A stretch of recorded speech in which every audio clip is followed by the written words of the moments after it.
So, good morning students. Today we will continue a new chapter, chapter number 4 from our book Hornbill. आज हम हमारी book Hornbill का chapter number 4 start करेंगे. The chapter name is Landscape of the Soul. Chapter title is Nathaniel Provera. So, let's start with the introduction part of this chapter.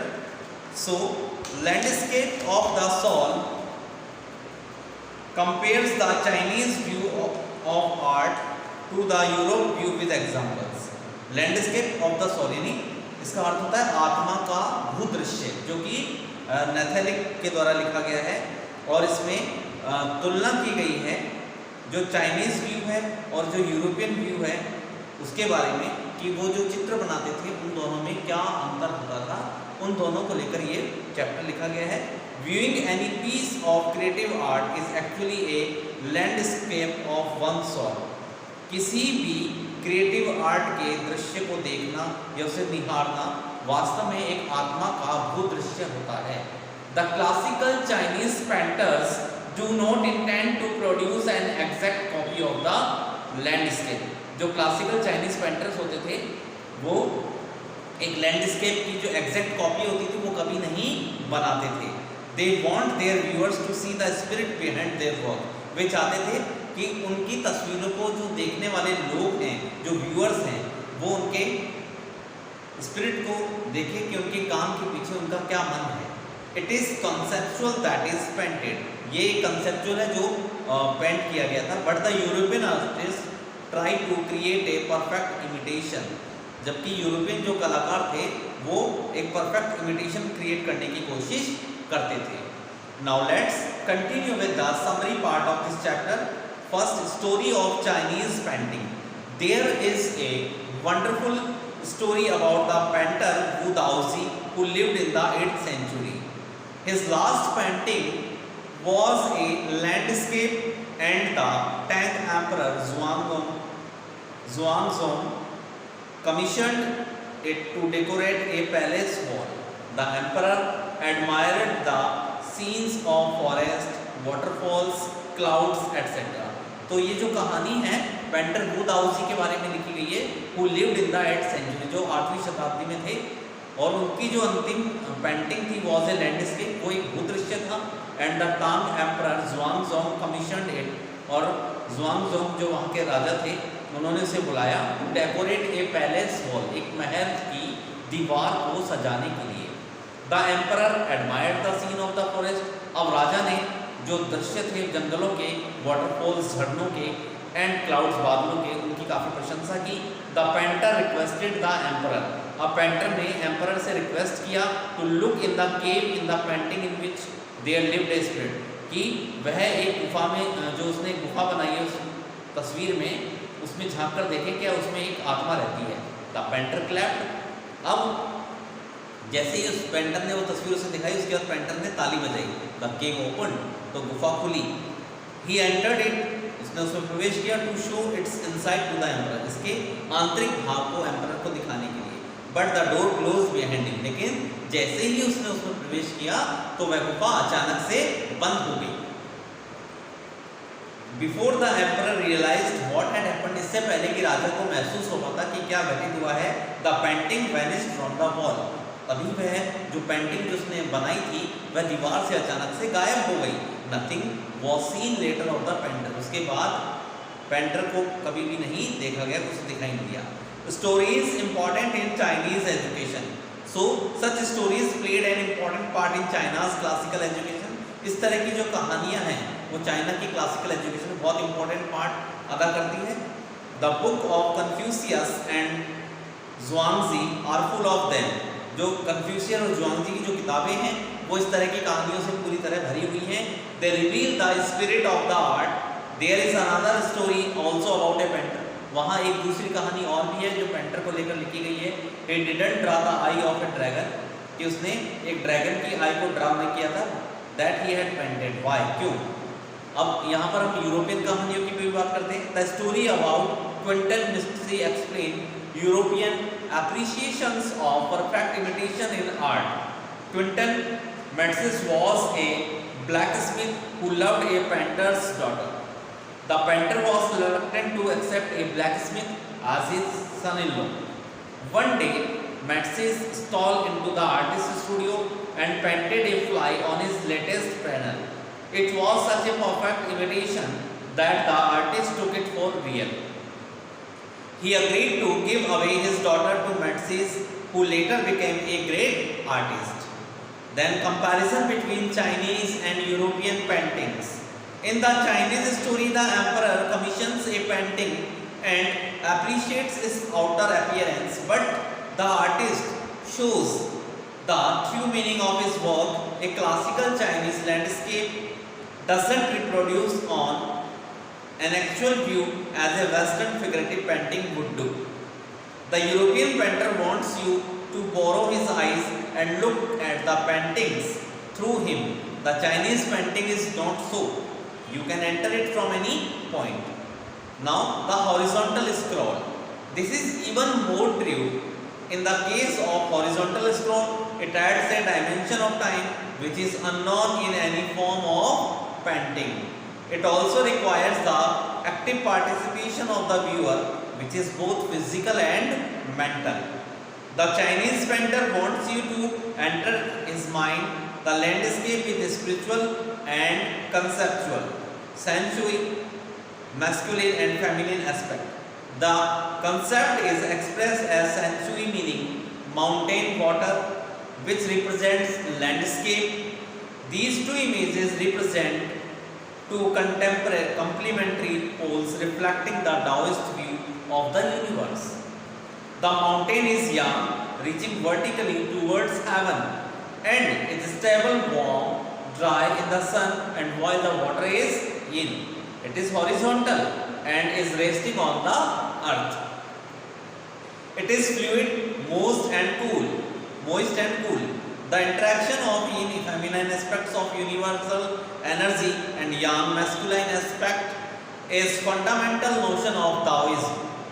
The third essential element is the middle void or is overlooked where their interaction is take place. Then yin, yang and pranayama. This can be compared with the yogic practice of pranayama. It is breathe in and breathe out. The suspension of breath is the void where meditation occurs.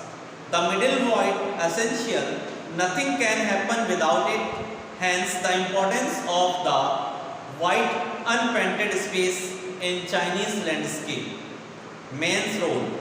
These lines, man's fundamental role. In between heaven and earth, he becomes the conduit of communication between both poles of the universe. His presence is essential. He is the eye of the landscape. Now, outsider art. French painter Jean Dubuffet originated the concept of outsider art. It is described as outsider art because it is produced by people who had no formal training yet show their talent and artistic insight. Nat Chand's contributions.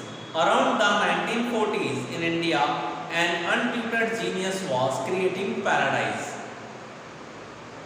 He made himself a green sculpted with stone and recycled waste material.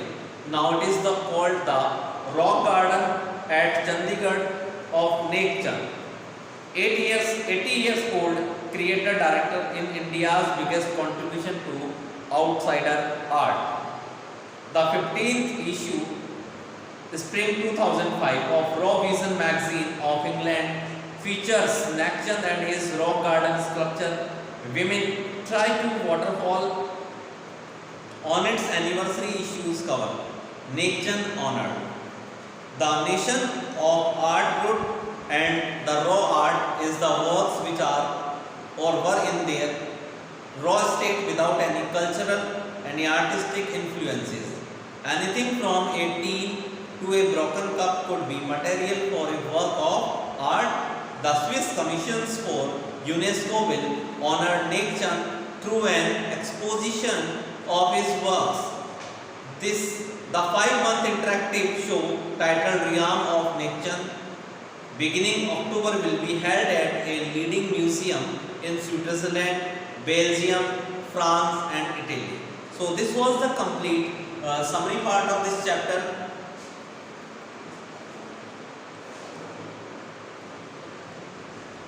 So now continue with the text part of this chapter, Landscape of the South, on page number 34.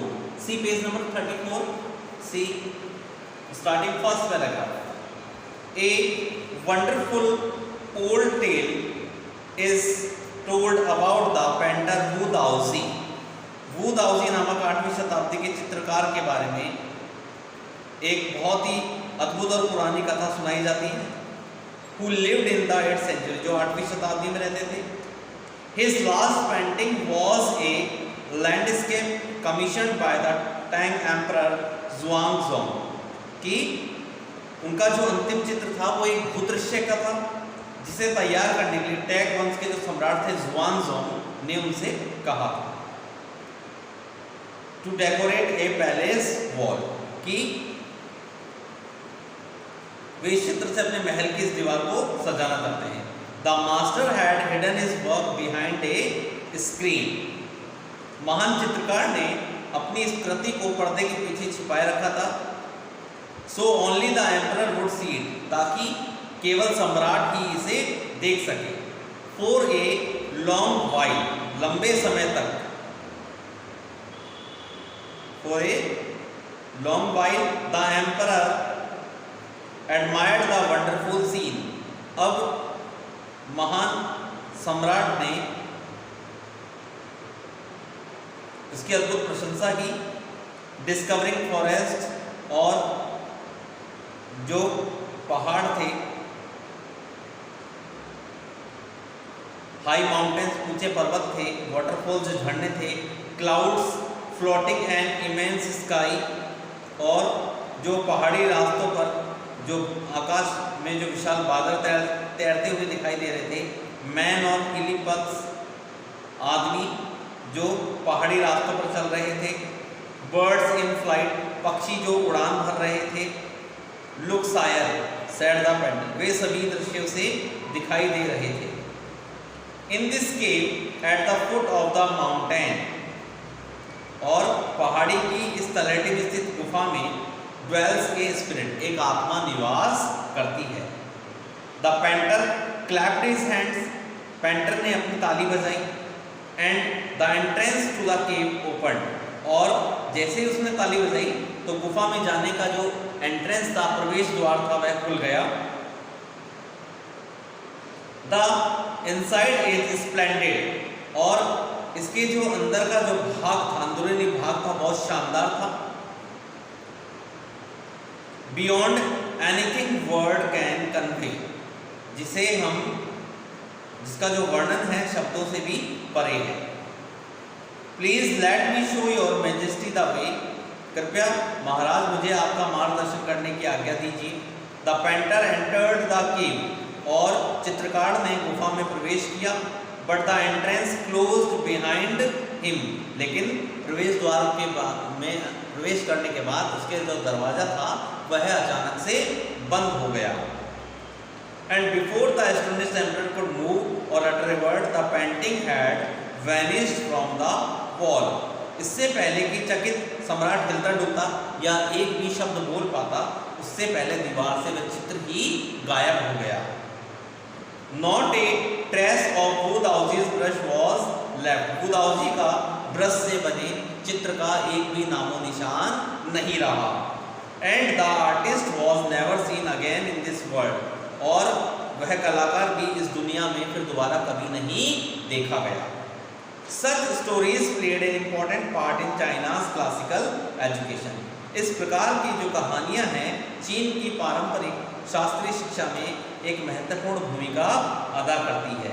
The books of Confucius and Zhuangzi are full of them, और Confucius या जुआंगजी की जो पुस्तकें हैं ऐसी कहानियों से पूरी तरह भरी हुई हैं। They help the master to guide his disciple in the right direction, वे कहानियाँ शिष्यों को सही दिशा में निर्देशित करने में शिक्षक की सहायता करती थी। बियॉन्ड द एनेक्डोट, कथा के तत्व के अतिरिक्त, they are deeply revealing of the spirit in which art was considered, और उस भावना को भी प्रकट करती है जिसमें भावना में कला के महत्व को समझा जाता है।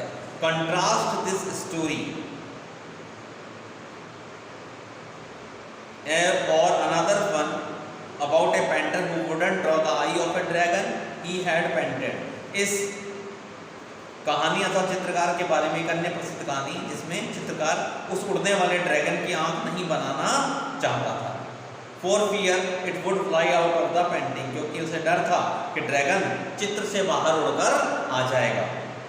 With an old story from my native Flanders that I find most representative of western painting,